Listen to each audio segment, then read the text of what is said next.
presented by Sangeetkar Films.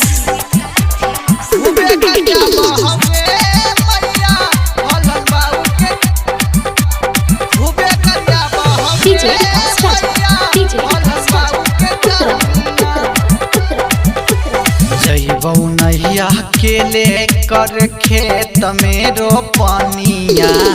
जइबौ नैया अकेले कर खेत में रोपनिया। खूबे गरिया बहबे मैया फलन बाऊ के जानिया।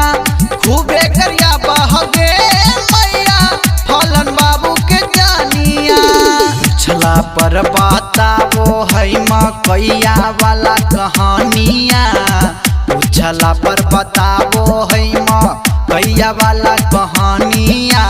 खूबे गरिया बोहगे मैया फलाना बाबू के जानिया। खूबे गरिया बोहगे मैया फलाना बाबू के जानिया। खूबे गरिया बोहगे मैया खूबे गरिया बोहगे मैया फलाना बाबू के जानिया। खूबे गरिया बोहगे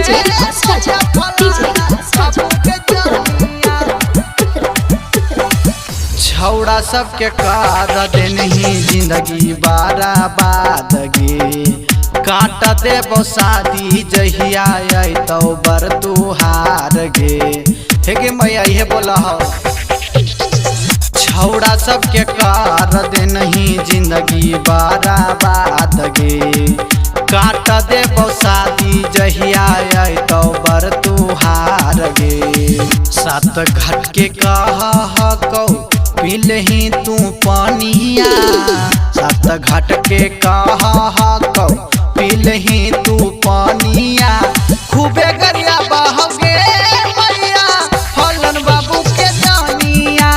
खूबे गरिया बहगे मैया फलन बाबू के जानिया।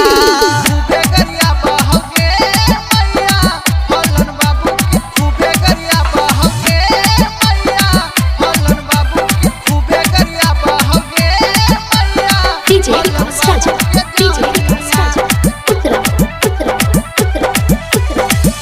सानिया सुनीलवा के कारो है बादानाम गे। कहियो न कैलिए मैया ओकरा से प्यार गे। झूठो फसावे गे मैया। सानिया सुनीलवा के कारो है बादानाम गे। सच कहियो मैया कैलिए न कहियो प्यार गे।